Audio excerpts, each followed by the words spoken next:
हिमांशु जोशी जी। राधा वल्लभ श्री हरिवंश। राधा वल्लभ श्री हरिवंश महाराज जी। महाराज जी, मैं घर पर जब भी रात को अकेला होता हूँ मुझे डर लगता है और मन किससे डर लगता अज्ञात चीजों से डरता हूँ। है?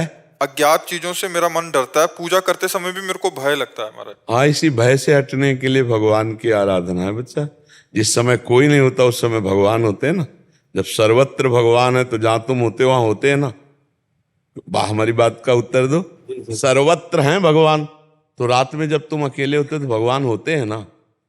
सर्वशक्तिमान है भगवान, तो तुम्हारी रक्षा करेंगे क्योंकि तुम कंठी बांधे हो, भगवान के भक्त हो, नाम जप करते हो। तो डरना किस बात का? क्यों डरना? एक बार मृत्यु होनी है, दो बार तो होनी नहीं। तो जिस तरह जैसे जब जहां होनी वो होगी, तो यार निडर हो जाओ। डर डर के क्यों जीते हो? किससे डर लगता है?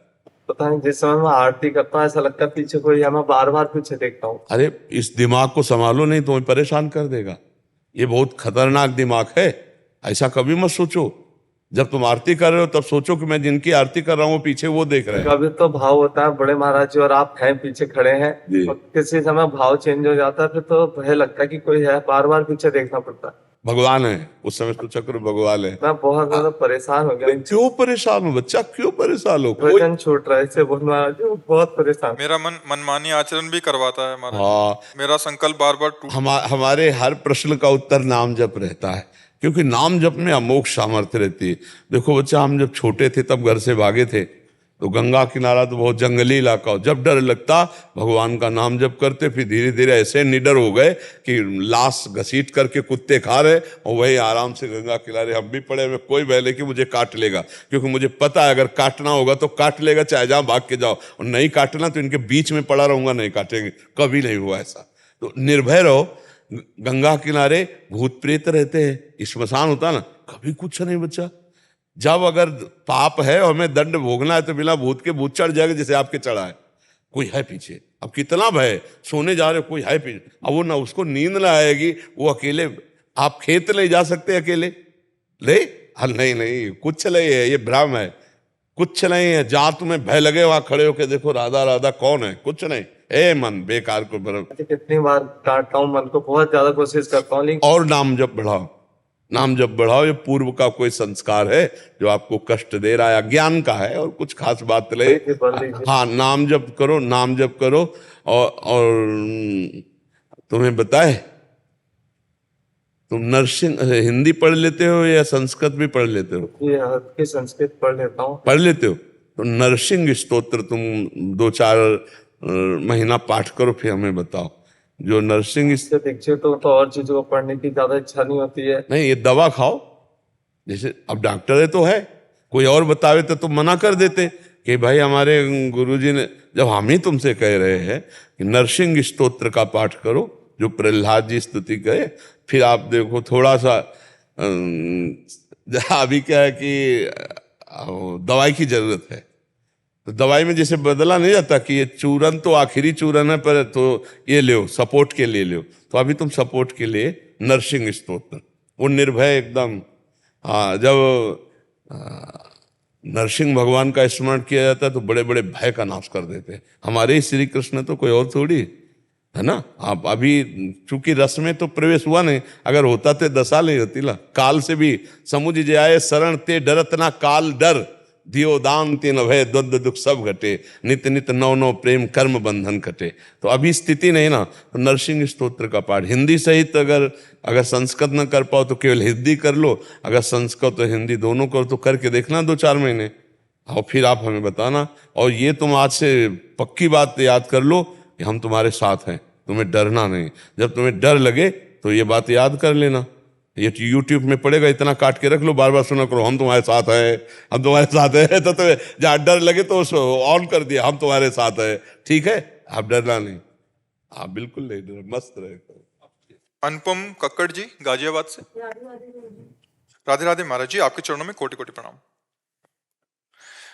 गुरुदेव, आपकी शरणागत होने का सौभाग्य प्राप्त है और आपने मुझे अपना माना, ये मेरे लिए कृपा की बात है। कई बार तो ऐसा लगता है कि जैसे आपने सीसीटीवी कैमरे लगा दिया, जैसे ही कुछ गलती होती है तभी अगले दिन सत्संग में आप त्रुटि के साथ उसका एहसास कराते हैं कि ये मेरे लिए बात हो रही है।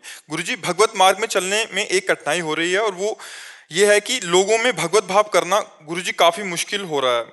इन लोगों में भगवत भाव करने की आपको जरूरत नहीं है, आपको अपने में भगवत भाव करने की जरूरत है। अपने में भगवत भाव जब दृढ़ हो जाएगा तो जैसे हमारा चश्मा हरा हो तो सब हरा ही दिखाई देता है, लाल हो तो लाल दिखाई देता है।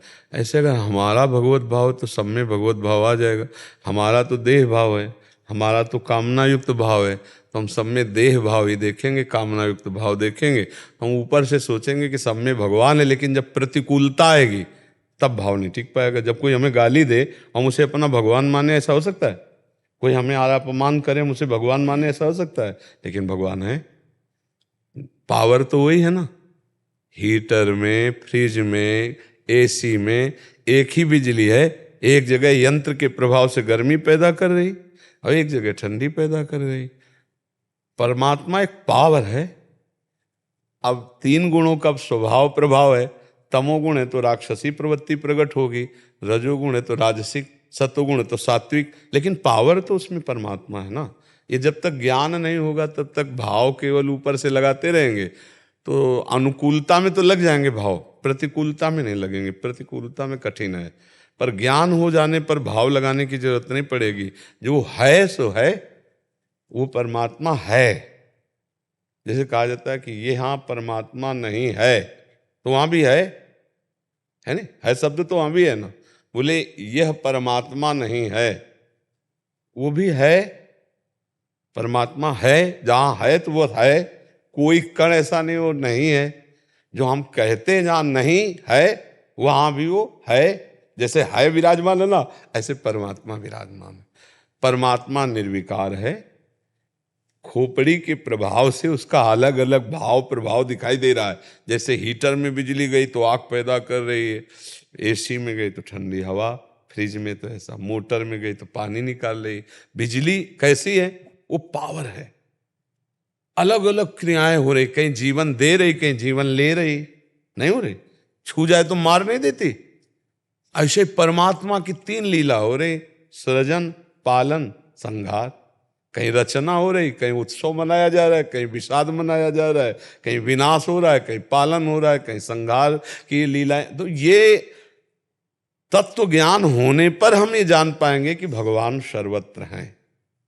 और उसके लिए जो साधन बताया गया कि नाम जप करो, भगवान को भोग लगाकर पवित्र आहार पाओ, किसी को दुख पहुंचाने की चेष्टा मत करो, तो आपका हृदय जब निर्मल, अपने कर्तव्य का पालन करो। जैसे आप स्त्री शरीर में तो आप किसी की पत्नी हैं, किसी की पुत्री हैं, किसी की बहू हैं, विविध प्रकार से आपके कर्तव्य कर्म है। सास ससुर की सेवा करना, पति की सेवा करना, पुत्र आदि को स्कूल के लिए तैयार करना, सब व्यवस्था, ये सब पूजा है, ये सब भजन है।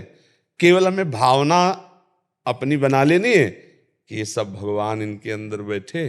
पुत्र को पुत्र के रूप में प्यार, पति को पति के रूप में, सास ससुर को, अभी आनंद स्वरूप भगवान की कृपा आपको अनुभव में आने लगेगी। हम 2 विभाग न करें कि भजन विभाग अलग है और संसार विभाग अलग है। प्राय इसी में भजन की हानि होती है। हम सबके 2 विभाग दिमाग में रहते हैं कि माला चलाना और आरती करना तो भजन है, लेकिन और जो जितने कार्य हो तो सब संसार के कार्य हैं। नहीं, सब कार्य भजन है। ऑफिस जाना भजन है, रसोई बनाना भजन है, फावड़ा चलाना भजन है, व्यापार करना भजन है, गोली चलाना भी भजन है। अगर राष्ट्र रक्षक है वो और शत्रुओं पर गोली चला रहा तो उसका भजन है। भगवान मामन स्मर युद्ध च, मेरा स्मरण करते हुए युद्ध रूपी कर्तव्य कर्म कर। तो आप अपने कर्तव्य कर्म को करते हुए जब नाम जप करेंगे तो आपका हृदय पवित्र होगा।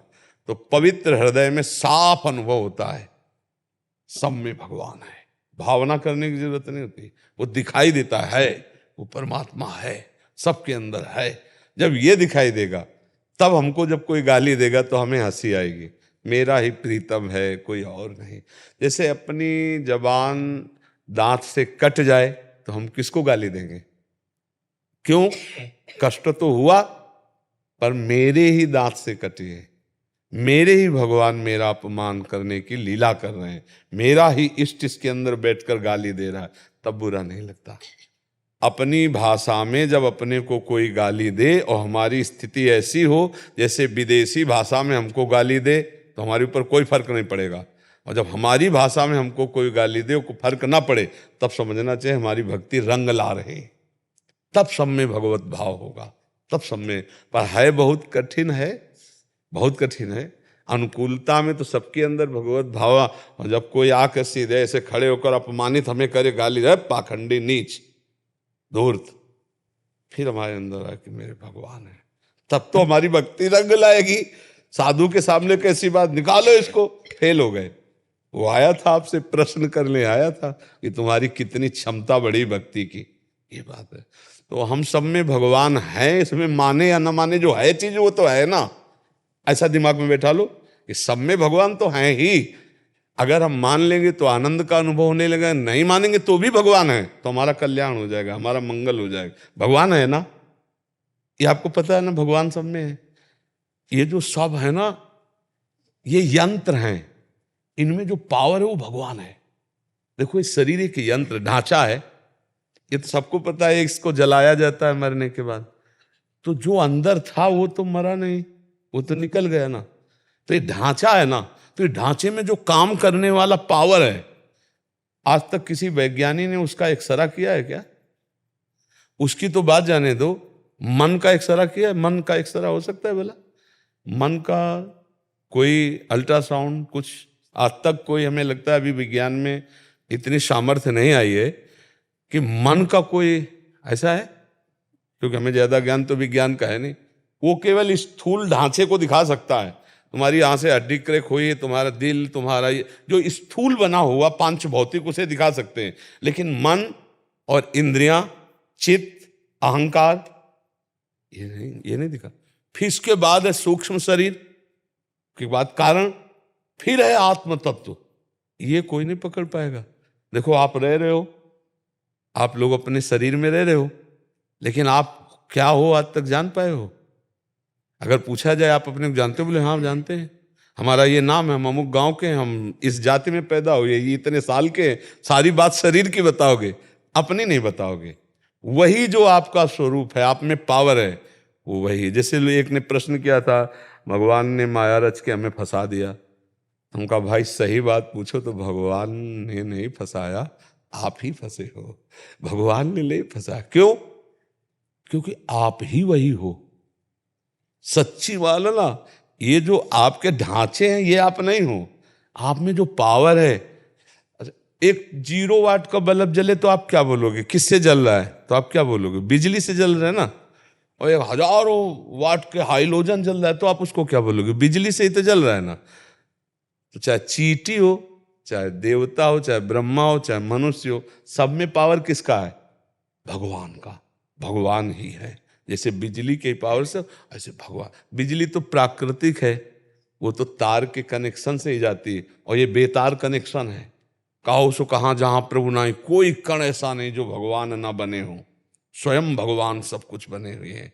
ये जब ज्ञान हो जाएगा तो हमें सब जगह भगवान दिखाई देंगे। अभी हमें ज्ञान नहीं है ना, अभी हमारा ज्ञान केवल शरीर में सीमित है। मैं एक स्त्री हूं, मैं पुरुष हूं, ये खाना पीना, देखना सुनना, अच्छा बुरा, ये है प्राकृतिक ज्ञान। अभी माया से परे ज्ञान नहीं हुआ है, तो हम माया ही देख रहे हैं, मान अपमान, सुख दुख, स्त्री पुरुष, जड़ चैतन्य। जब इससे परे ज्ञान होगा, जो पर ज्ञान है, जो पराविद्या है, वो फिर भगवत स्वरूप है। फिर तो अपने आप लाली मेरे लाल की जित देखो तित लाल, और लाली देखन मैं चली तो मैं भी हो गई लाल। बोले जब हम भगवत साक्षात्कार करने चले तो जब साक्षात्कार हुआ तो मैं खत्म हो गया, खोजने वाला ही मिला। जब खोजने में उतरे तो खोजने वाला ही वही मिला, और कोई नहीं मिला। जिसकी हम खोज कर रहे थे खुद था, दूसरा कोई नहीं था। सच्ची, अब हमारी बात समझ में आ रही? इस समय हम उनके प्रश्न के अनुसार बोले कि सब में भगवान है, दो नहीं है, एक ही है, और वही सब रूपों में। ये दो का भाव हट जाए तो अज्ञान नष्ट हो जाए, और ये बहुत बड़ा अज्ञान है। तो ये जैसे हमारी दृष्टि दो है, आंखें दो हैं, पर लक्ष्य एक होता है, ऐसे ही स्त्री पुरुष, जड़ चैतन्य, दुख सुख, लाभ हानि, मान अपमान, ये सब द्वंद्व हैं, इनमें तत्व एक ही विराजमान है। अब इस शुद्ध ज्ञान होने के लिए थोड़ा पवित्र हृदय चाहिए ना। अभी तो तो नाम जप करो, भगवत चर्चा सुनो, दूसरों की सेवा में ज्यादा ध्यान दो। हम अब अंदर की बात, आपको रहस्य की बात कह रहे हैं। बड़े बुजुर्गों की, असहायों की, पशु पक्षियों की अगर आप सेवा कर लिए तो बहुत जल्दी हृदय पवित्र होगा, क्योंकि शरीर से ही आचरण हमारे बिगड़े, जिससे हमारा हृदय अपवित्र हुआ। तो जैसे मान लो बूढ़ी सास है, उनके हम शौच फेंक दें, उनके कपड़े धोएं, उनके चरण दबावें, उनमें भगवान की भावना करके से बहुत जल्दी हृदय पवित्र हो जाएगा। पर मंदिर में पानी तो चढ़ा सकते हैं, लेकिन अपने बड़े बुजुर्गों के मल भरे कपड़े नहीं धो सकते। आज का समय ऐसा हुआ आ रहा है कि बुजुर्ग लोगों के साथ असभ्य व्यवहार आज की समाज कर रही, तो मुझे लगता है कि फिर मंदिर वाले भगवान प्रसन्न नहीं हो गए। जैसा ये हम कई बार एकांतिक में कहते हैं कि हमारे समाज को इस समय इस ज्ञान की आवश्यकता है कि बड़े बुजुर्गों का सम्मान करना सीखो, बड़े बुजुर्गों की सेवा करना सीखो। बड़े बुजुर्ग प्रसन्न हो गए तो भगवान प्रसन्न हो गए। उनको ये मत देखो कि वो गाली देते हैं, वो कैसा व्यवहार करते हैं। बुजुर्ग अवस्था में बुद्धि थोड़ा शासन से रहित हो जाती है। हो सकता है वो गाली तो मैं दे, तुम करो सेवा, वो तुम्हारी निंदा करें, गाली दे, आपको नहीं देखना, आपको अब सेवा करनी, भगवत प्राप्ति करनी है। तो घर में अगर बड़े बुजुर्ग हो तो उनकी सेवा जरूर करो। सेवा से बहुत जल्दी हृदय पवित्र होगा।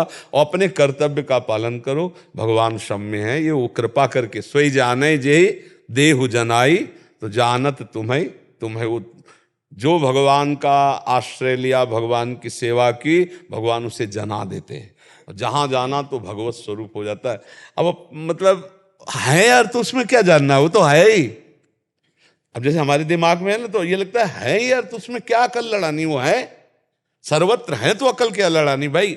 ना हो फिर आरोपित करना हो तो वो तो है ही है। भगवान तो सर्वत्र ही है, यहां भी है, यहां भी है, उनके सिवा कोई है ही नहीं। अब हमारा चूंकि हृदय अपवित्र है, आंखें जैसे खराब हो जाए तो सामने का अक्षर नहीं दिखाई देता तो ऑपरेशन करावे, चश्मा लगावे तो बढ़िया पढ़ ले। ऐसे हमारी अविद्या के नेत्र, ज्ञान के नेत्र खुले, इसीलिए गुरु के पास जाया जाता है। अज्ञान तिमिरांधस्य ज्ञानांजन शलाकया चक्षुरुन्मीलितमेन तस्मै श्री गुरुवे नमः।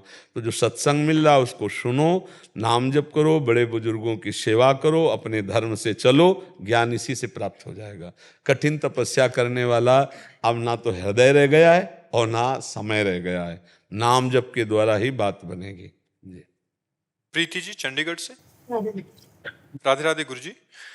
गुरुदेव, किसी अपने के द्वारा विश्वासघात और दिल को चोट पहुंचाने के बाद मन में एक अजीब सी कड़वाहट भर जाती है उसके प्रति, जिससे हमारे उसके साथ जो गलत व्यवहार किया है। अगर हमारे साथ कोई विश्वासघात करता है तो हमने किसी के साथ विश्वासघात किया है। हमारा पक्की बात मान लेना, आप संशय मत करना, क्योंकि अगर हमारे द्वारा कर्म नहीं बिगड़ा है तो हमारे साथ कोई कर्म बिगाड़ नहीं सकता। अवश्य में भोक्तव्यम कृतम कर्म शुभाशुभम, इसीलिए कहा जाता है अपने कर्मों को सुधारो। को न काहू के सुख दुख कर दाता, निज कृत कर्म भोग सुन भ्राता। कोई किसी को सुख दुख देने वाला नहीं, अपने कर्मों का भोग जीव को भोगना पड़ता है। तो हमारे साथ विश्वासघात आज हो रहा है और हम कल को भूल चुके हैं, लेकिन कल हमने उसके साथ विश्वासघात किया था, तभी वो हमारे साथ विश्वासघात कर रहा। पक्का समझो, यहाँ हिसाब किताब बराबर करने के लिए आए हो तो कर लो, नाम जप करते हुए मुक्त हो जाओ। अब अगर उसकी निंदा करो, अब आप उसके आगे कार्यक्रम करो तो नया संस्कार बनेगा, वो आपको भोगना पड़ेगा। बिना हमारा कर्म बिगड़े कोई हमको दंड नहीं दे सकता, खुली आम बात है। अब हमको ज्ञान नहीं, बोले बेमतलब का उत्तर दे दिए, बोले कि तुम्हारे कर्म रहा होगा। अब चूंकि आपको ज्ञान नहीं है ना। अच्छा, अभी इसी जन्म की बात बताओ, 9 महीने माँ के गर्भ में रहे, आपको याद है कुछ? तो कितनी याद है? पूर्व जन्म की बात छोड़ो, हम इसी जन्म की कह रहे हैं। 9 महीना अपने माँ के गर्भ में हम सब रहे हैं, कुछ याद नहीं है कि क्या हालचाल थे आपके? माँ के गर्भ में कितना भयंकर कष्ट था, आपको पता है? मलमूत्र के बीच में कीड़े की तरह हम थे भाई। मलाशय मूत्राशय है उदर में, और वहीं तो खोपड़ी के बल से हमारा सृजन हुआ है। हमें याद है, बोला 1 सेकंड का अनुभव करके बताओ कि माँ के गर्भ में क्या। तो फिर पीछे के कर्म का कैसे याद होगा तुम्हें, जब इसी जन्म का याद नहीं? तो मानना पड़ेगा, बिना कर्म के हमें कोई सुख दुख नहीं दे सकता। अगर जैसे मान लो कोई पुत्र आया, ऐसा पवित्र आचरण करता है, ऐसे कार्य करता है, माता पिता देख देख के सुखी होते नहीं होते। और एक ऐसा आता है कि जन्म से ही कष्ट देना शुरू कर देता है, पैसा बर्बाद करना शुरू कर, पूरा जीवन नरक कर देता है। क्या हुआ? एक कर्म को भुगताने के लिए आया, पाप कर्म को, तो दुख ही दुख देता चला गया। एक आया पुण्य कर्म को भुगताने के लिए, कि उसके आचरण देख देख कर, उसका व्यवहार देख देख कर माता पिता का हृदय शीतल होता है। क्योंकि तुमने थोड़ी पुत्र की रचना की है, कि सब कोई चाहता है हमारा पुत्र हमें सुख देने वाला बने, तुम्हारे कर्म ने रचना की है। अब कोई ऐसे आते हैं कि जन्म से ही बीमारी शुरू हो गई, पैदा होते ही लाखों करोड़ों रुपए खर्चा हुए और फिर इसके बाद पधार गए, रुपया भी बर्बाद हो गया और चले गए। वो अपना कर्जा लेने आए थे। एक आया कि बचपन से कमाना शुरू किया और माता पिता को खूब सुख प्रदान किया, वो आया है हिसाब देने के लिए, वो हिसाब दे रहा है। हमारी बात मान लो, अध्यात्म के विषय की बात कह रहे हैं। यहाँ कोई किसी को सुख दुख नहीं देता, अपने कर्मों को हम भोगने के लिए आए। अब क्या करें? अपने कर्मों को भोग लें और नाम जप करके अगली फसल अच्छी कर ले। दूसरे को सुख पहुंचाए, हमने बेईमानी की है, उसी का फल भोगना पड़ता है। बोले हमारे साथ उसने विश्वासघात किया तो हमने पक्का विश्वासघात किसी के साथ किया नहीं, हमारे साथ कोई विश्वासघात नहीं कर सकता। क्यों? किसका प्रश्न था? महाराज जी उसके बाद ये पूछ रहे हैं कि जिसने हमारे साथ गलत किया होता है, फिर जब उसके साथ गलत होता है तो फिर हमें बड़ा अच्छा लगता है कि भगवान ने सही किया, तूने मेरे साथ किया तो। नहीं, उसका कर्म है, तुम्हारे से थोड़ी हो गया। क्यों? तुम्हारा बुरा किया तो इसके बाद उसका, अरे तत्काल थोड़ी किसी का दंड मिलता है। आप देखो कितने ऐसे आतंक फैलाने वाले लोग, दुष्ट स्वभाव के लोग बड़े बड़े अपराध करते हैं और तुमको आनंद में दिखाई देते हैं, बड़े सुखी दिखाई देते हैं। वो तत्काल थोड़ी, एक किसान फसल बोता है तो 4-5 महीना लगता है भैया। एक आदमी कत्ल करता है तो उसको 2-4-6 महीने लगते हैं न्यायाधीश को सजा देने के लिए। तो ये सरकारी काम है। अब आपका कोई बेईमानी की और तत्काल उसका एक्सीडेंट हो गया, हाथ पैर टूट गया, तो आप समझते हो कि आपका करने, नहीं, उसका वो कर्म संयोग चल रहा है। तुम्हारा कर्म संयोग तुमको भुगतना, उसका कर्म संयोग। क्या एक भक्त को ऐसी भावना भी नहीं आनी चाहिए? नहीं करनी चाहिए, नहीं। उससे उसको भगवत प्राप्ति में बाधा होती है महाराज जी? स्वयं के बाधा होती है। जो हमारा अपमान करे, जो हमारे साथ धोखा करे, अगर उसको कष्ट पड़े तो हमें भगवान से प्रार्थना करनी चाहिए, प्रभु उसकी बुद्धि शुद्ध कर दो, उसका मंगल करो नाथ, आप तो मंगल भवन है। तो उससे क्या होगा? उसका मंगल हो कि ना हो, आपका मंगल हो जाएगा। और आपको अच्छा लगा, भोगा ना, तो वो भोगेगा जो भोगेगा। अब आप जो नया कर्म कर रहे हैं ये आपके लिए बहुत महंगा पड़ जाएगा। इन बातों को कोई समझता नहीं ना, ये अध्यात्म का विषय है। उसको बड़ा सुख मिलता है कि देखा ना अपने कर्म का फल भोगा। और आप ये जो अब नवीन आपका चिंतन बन रहा है, दूसरे के प्रति द्रोह बन रहा है, द्वेष बन रहा है, ये आपको जलाएगा। इसलिए बहुत संभल के देखो, हम यहाँ आए मुक्त होने के लिए, ना हम यहाँ किसी का कर्जा लेंगे, ना किसी से किसी को कर्जा देंगे, ना हम कुछ यहाँ किसी से द्वेष करेंगे, ना किसी से मित्रता करेंगे। बचा के अपने आप को निकाल लो, वही जीवन मुक्त हो जाना है। अब ये कर्म फंसाता रहता है जीव, तो आगे जन्म फिर लेना पड़ेगा। पुनरपि जननम पुनरपि मरणम पुनरपि जननी जठरे शयनम। एक का खेल हो रहा है, दूसरा नहीं है। एक ही हम ये बात करें तभी सवाल हल होगा, जब आप याद रखोगे सूत्र की एक है, एको ब्रह्म द्वितीयो नास्ति। वही है। अब हमारे साथ जो भी बर्ताव कर रहा है वही परमात्मा कर रहा है, क्योंकि हमने ऐसे कर्म किए हैं तो उसका हमको भोग भुगाने के लिए वो विविध रूप रख रहा है। सच्ची मानिए वही है, बहुत कृपालु है। जो भी वो कर रहा है हमारा परम मंगल कर रहा है। हमें दूसरे भाव में आकर के अमंगल मनाना, हम अपने प्रभु का अमंगल सोच रहे हैं, हमारे ही प्रभु उसके अंदर बैठे हुए हैं। अच्छा, प्रभु निकल जाए तो शरीर बेकार हो गया, तो हम अपने ही प्रभु के लिए तो सोच रहे कि अच्छा बुरा है भोगे। अरे वो प्रभु की फिर आराधना क्या